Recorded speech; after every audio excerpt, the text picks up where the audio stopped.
In Mabel's book, The Easiest Way, there's a quote that was just handed to me here by Susan at the top. It's from Dan Millman. Love is the sword of the soldier. Wherever it cuts, it gives life, not death. Thank you. What kind of questions do you have? Comments, thoughts, feedback?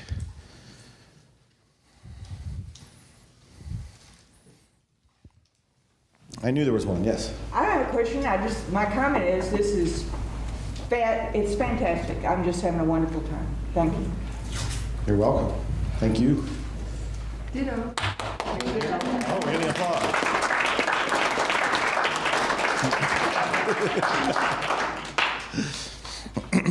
I'll share something. Yes. I would say the biggest thing that's helped me so far was when Dr. Lynn showed yesterday the diagram. So when the guy was up here talking about rage, I went visualize the diagram and I was sending thank you, I love you down to the memory, then up to the divine.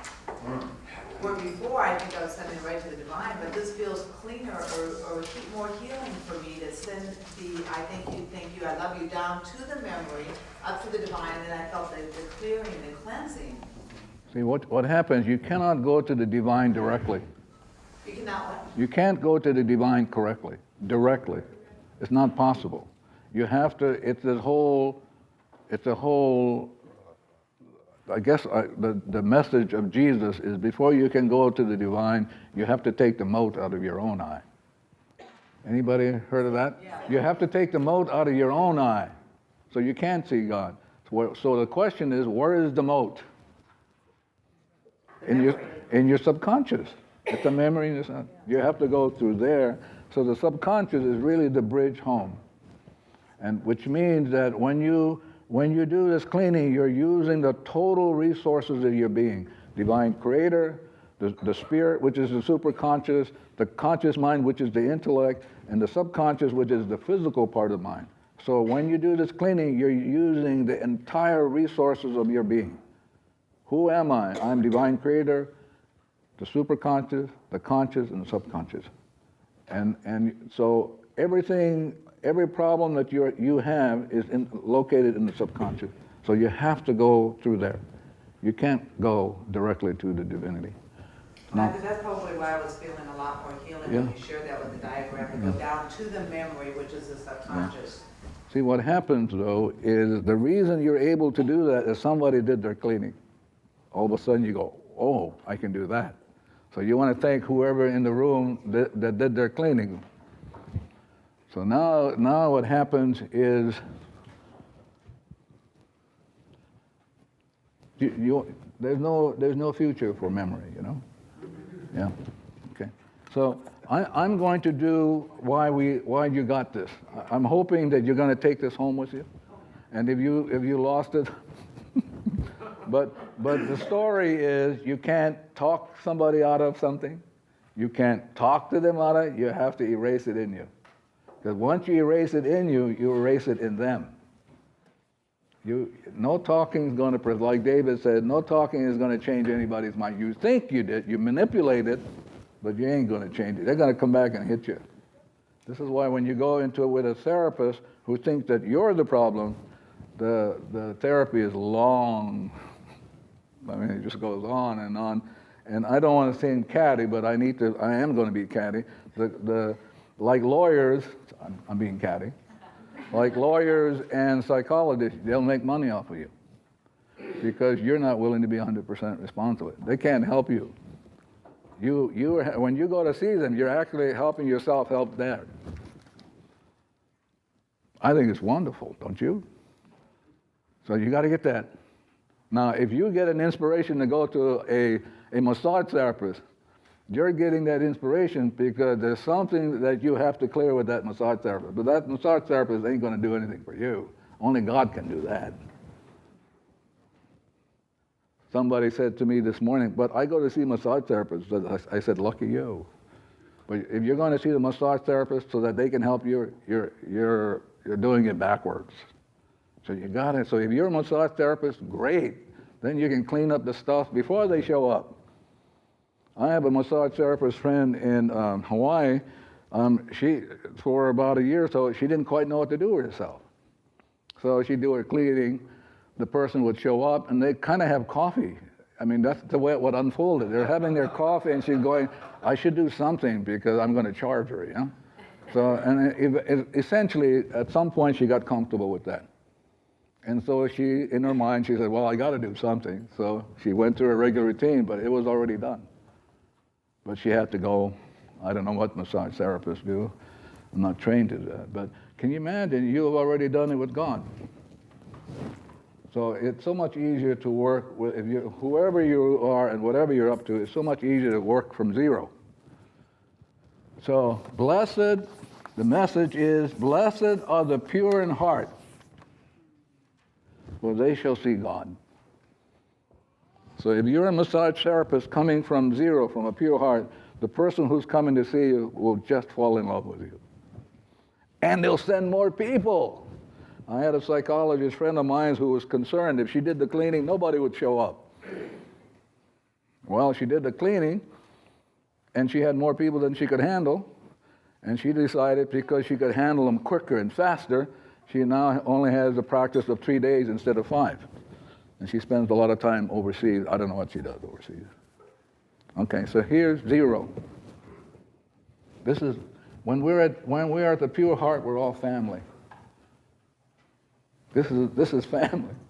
The carpet, the table, the chairs, the air that you breathe, because you are willing to let go of whatever it is that creates problem. Okay, here you are. So now, for whatever reason, and I don't know why, these parts I don't know, divinity decided to create my friend here. Okay, why? I have no idea. Okay, so she decided to create, so out of nothing, I am the I come forth from the void into light. So now she's created as a light being. So here's the divinity. I'm going to put DC, or the infinite. Now, the infinite decides, in creating her, going to create her spirit. Going to give that to her. And this is called the superconscious. Then decide, for whatever reason, I don't know, decides to give her a part of her in which she will have choice. This is called the intellect. This is the conscious mind. And this conscious mind, the only purpose of this conscious mind is choice. Divinity said, you can go my way, or you can go to hell. I'm sorry about that, but I want to be clear, so when I leave, I know I was clear, yeah? So here's where the choice is. And if you want to be more poetic, this is a choice that Shakespeare says through Polonius, who is, I forget, in Hamlet, where Polonius says, to be or not to be free. To be or not to be free. So this part of her has the intellect in which she can choose to be free. Like you, like me. Okay? And then there's a part here called the subconscious. And that subconscious holds all of the doo-doo since the creation of time. Mountain. This is why you hear Jesus, people like Jesus, Muhammad, and all they say, you can move mountains because your mountains is just plain old memories. You can move mountains if you're willing. But here is where the problem is. And this is called what I'm going to call, to make it easy, the child in you. But this is really the physical part of the mind. But I'm going to concentrate on this because it's so important for you to be aware of that. So, let's say she's operating, and if she's operating from that, we're operating. So let's say she operates from memory. So I'm going to draw it here so that you can see the simplicity of it. So when her memory plays, our memory plays. So we hear with that memory. We don't hear from zero. It's the memory who's talking. So when my friend over there gets angry, it's not him that God created. Zero. It's the memory playing. And the subconscious simply mimics that. So it's not him. He's perfect. You're all perfect. What is not perfect is the data and the information. That's what you got to work on. So, not only do you hear it, so in your cells, but you're not your cells, but your cells are effect. Your body is just an effect of these things going on. It's not real. It's hard to, this is a hard concept. But somebody will say, well, I can touch it. You can only touch it because you have a memory of touching it. So not only that, not only do you hear, but you see with your memory. And as I did yesterday, I don't know what I did with it. I put my dark glasses on. That's how we see most people. We see them out of shades.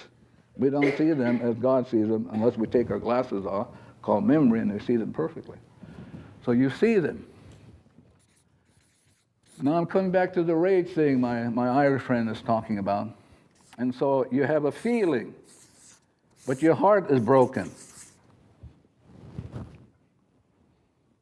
This is the emotion in you, the anger and the resentment and the hate. And I have to tell you the truth of it. It's a hatred for yourself and God.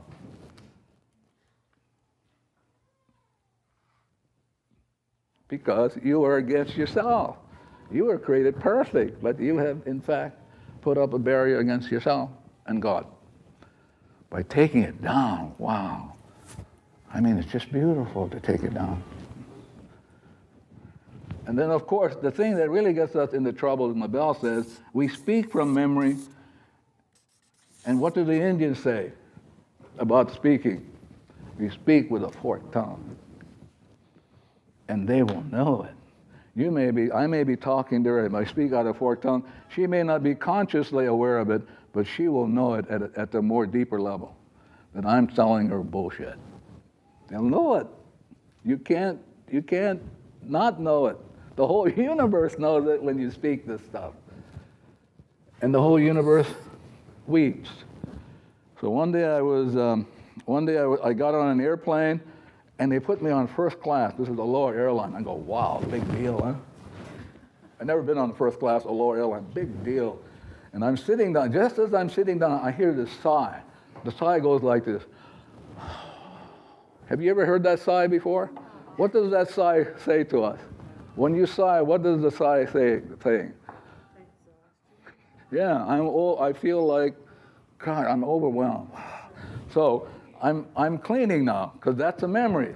I'm hearing something, the sigh, and I said to the sigh, what's happening? And this little plane, 737, said to me, I'm tired. Now, yeah, now I'm on the airplane. Yeah, and I did my cleaning. But I'm on the airplane. I go, oh. Now if you don't remember, one of those airplanes, the whole shell of it blew off. Yeah. So I'm on, that came up on, oh. And so now the plane is sighing. So I'm beginning to do my cleaning. And I had a conversation with the airplane. I said, please tell me what it is that I need to make amends for. And this is the story of the airplane. We never get any rest. When we're not carrying passengers, we're carrying cargo 24 hours a day. But you guys get on an airplane, you don't talk to them. Boy, you should get on there, and before you go, you should talk to them. Hello? I know it sounds crazy, You're sitting in the lounge, like I always do. And I'm talking to the airplane and getting, whoa, I tell you what's on the airplane that I need to clean up. The connection is enormous. We abuse them. And now, is that wrong or right? No wrong, no right. It's just so. See, we get stuck in, it's wrong. Hey, bullshit stuff. It's the way it is. So now you get to erase it. But this poor airplane, 24 hours a day flying past, and it was tired. And you don't want somebody working for you who's tired on your shift. I mean, yeah. Like mothers who are overwhelmed sometimes by having a new baby. So it's like you get to, like Mabel said, you get to talk to things. You get to talk to the baby. I love you. You get to talk to the baby's clothing. You talk to everything about this. Boy, you talk to the clothing on your back. because I remember having a client come in. She was going to go for an interview for a job that would pay something like $1.5 million. I never saw that kind of money before. So I'm sitting there doing my cleaning, and I hear the clothes say to me, this is her clothes saying, we're not the right clothes for this interview. And I'm going, I mean, really, it's crazy. You go, uh-oh. So you begin to take the responsibility, and you begin the cleaning. And as I cleansed, her clothes changed in front of me. It took on a new fashion. Now, I don't want to tell you what the clothes was telling me unless you come and see me in a break, but you don't want to hear what the clothes said. Yeah. So, you're always taking responsibility. You're always taking responsibility. There's no way you can get out of it, because every time there's a problem, you're always there. So then even the worst part here is called thinking. Now here's what thinking looks like. So here's the soul. This is the bottom here. This is the soul right here. The soul is the intellect in the child. This is the soul of the mind. And so what happens is thinking is you're always engaged. The intellect is always engaged in the data as opposed to letting go, which is very hard to do, by the way. I want to let you know, hard to let go of data. At least I'm not aware of it. That's why I do my cleaning. But boy, if I get stuck in the data, it shows. That's what my children say, Dad, it really shows, I say, okay, sorry. Yeah. So now, in order to get to the data, which is where the problem is, when you do the cleaning, it goes downward, down, because that's where the hurt and pain is. And then it goes down, and so gently the cleaning rocks, this like sand at the bottom of a river, gently rocks when you say, I love you, and whatever's right will come up, not the whole thing. If the whole thing comes up, you get traumatized. It can only handle so much. So now it comes up, and so that information goes on to the spirit part of you, who's never connected. You know that I showed this non-connection? It's always free of the data. So you have two parts of you always free of the data, the spirit part of you and the divine. So now the information goes up, ding, ding, ding, ding, ding, ding, ding, ding, ding. And remember the old biblical invocation, if you knock, I will open. If you ask, you will receive. So now comes down the data. This is called mana, or purifying energy. It's on the way down. Comes down spiritually, nothing there to clean. Comes down, all kinds of hanging on to clean there. And then it comes down, and it finally, at some point, it erases. So now, you cannot erase you. So it erases that, erases that, erases that. You're back to zero. Instantly, as again the biblical saying, supposedly Jesus said, seek ye first the kingdom, and all else will be added automatically. Instantly, you get inspiration. And all you said was, I love you.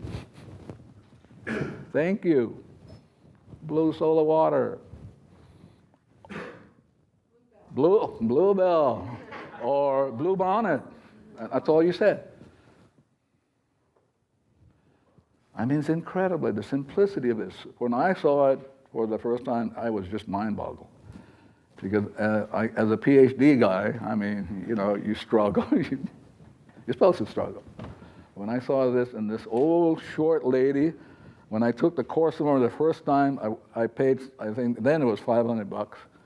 So I come in, I sit down, there must have been about 40 people, and there's this old lady walking around, I'm watching her. And then she says, do you see this Chinese spirit in the middle of the table? I went, oh my God. During a break, I went home. What is she talking about? So anyway, so I'm at home. I don't have very much money. I'm at home. I just finished school and all that sort of stuff. I'm at home, and then I just like this pull, go back again. I said, no way, go back. So this struggle And then finally I said, I didn't want to struggle. I went back again. I lasted only up to lunch. She says, you see these earthbound spirits on the ceiling? I'm like, of course, you could see some people go, yeah. Me, I'm going, I only see the ceiling, you know? And so I did it 3 times. And finally, the 3rd time, I said, hey, I can't be paying $500 every time. I'm just going to hang around. This was 1982, so I hung around. And more as she cleaned, so I can get clear. So when you clean, David, me, and everybody who had that memory will get clearer and clearer and clearer because you are willing to be, because the rest of us kind of go, huh? we don't know what's happening. So here's the simplicity of it. So when God created her in its exact likeness. Pure, free, whole, complete. She needs nothing. Now what happens is when the blob comes up, she can hang around with that, which is called illness, disease, or she can say, hey, I don't know what's going on. And we don't, you know. So you have the divinity erase that. Now you get fed your daily bread moment to moment until another opponent comes up. And all you're saying is, I love you, thank you, light switch. Oh, sorry, that's another class. So any questions about that I can clean up because I made you unclear?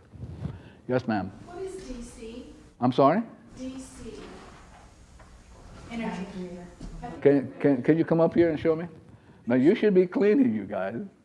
This is something to be clean as opposed to you having an opinion. We want to see what she's going to tell us. This is called divine creator. Divine creator. Yeah. So we want to thank her because we get to clean with that as opposed to you guys having an opinion. Yeah, you're gonna have to get this. Now the beautiful thing about her being created is she's going to give us a chance. Because for every memory that bubbles up, there's 1 million memory that she's even not aware of. And per second, if there's 15, and there are billions, they're mountainous. So I would like to have Joe kind of talk about this that you read in the book, that you cited about things being happening, but you're not aware of it. Can I have a minute? Oh, absolutely. So if I remember, I'm going to give you one of the references that Joe makes.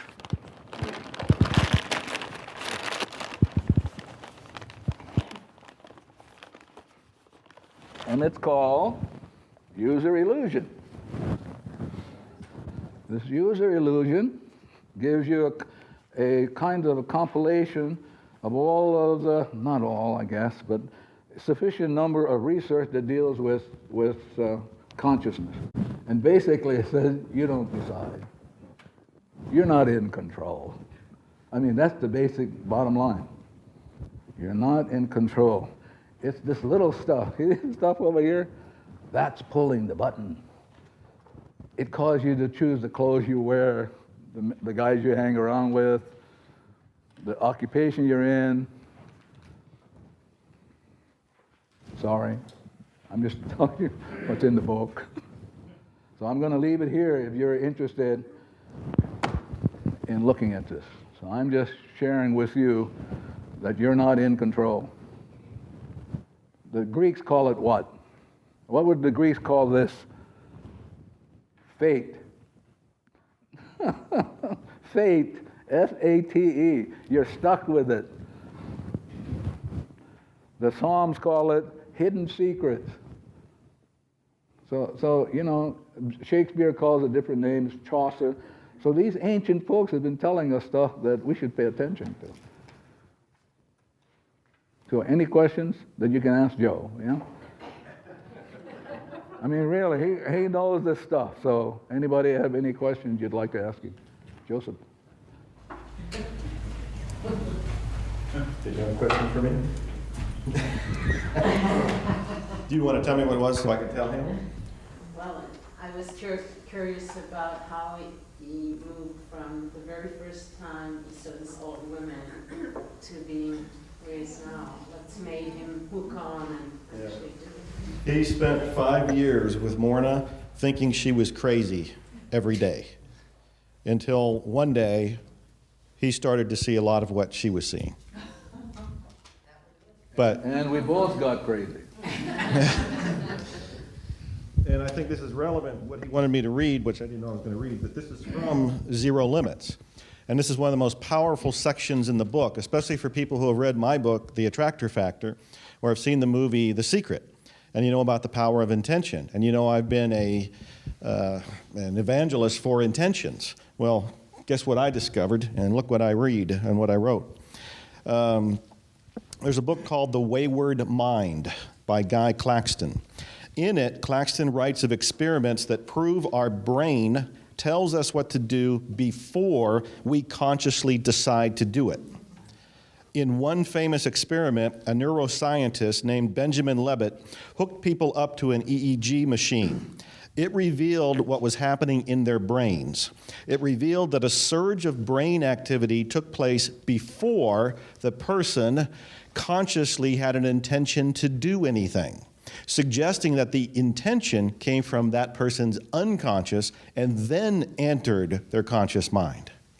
Claxton writes, Libet discovered that the intention to move appeared about a fifth of a second before the movement began, but that a surge of activity in the brain reliably appeared to be about a third of a second before the intention. According to William Irvine in his book On Desire, Why We Want What We Want, experiments such as these suggest that our choices are not formed in a conscious, rational manner.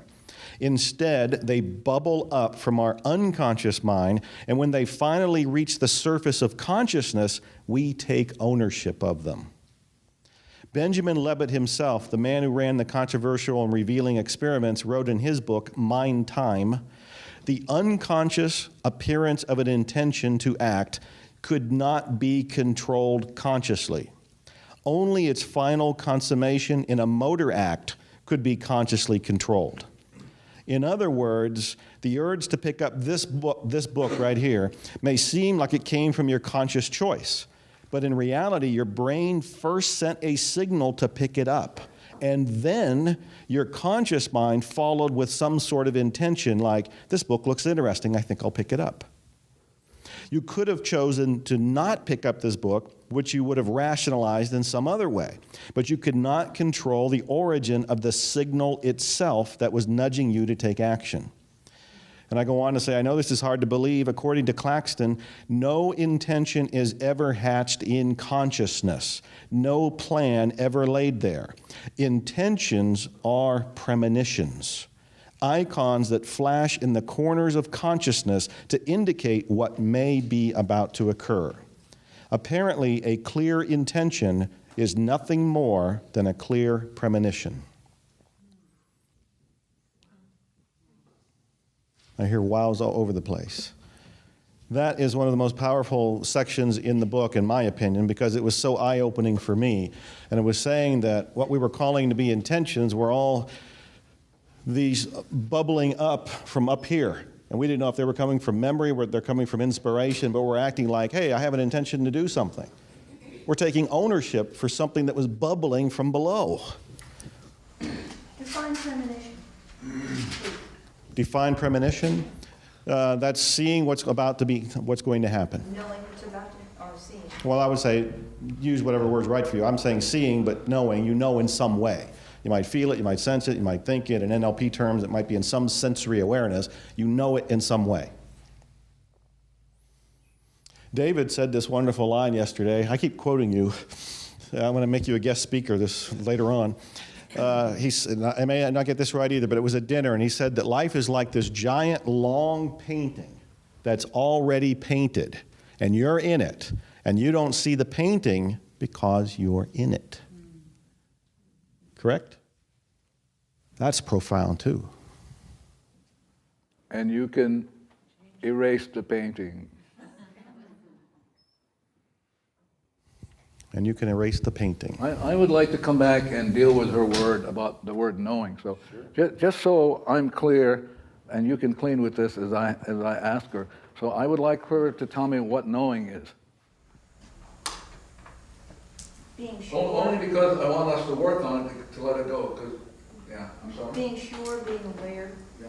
But if you're zero, let's say you were created pure in heart, would you know from that? No. Yeah. So that's why I don't understand. I've lost something. Yeah, it's because the memory is playing.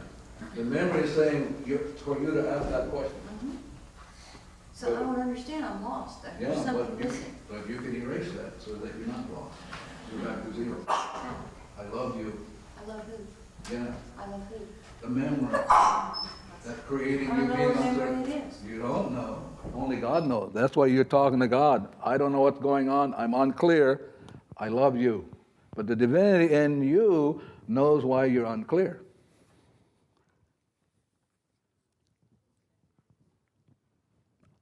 See how wonderful this is. But there's a lot of confusion. So like if she's confused, I'm confused. So I'm cleaning as she's talking to me.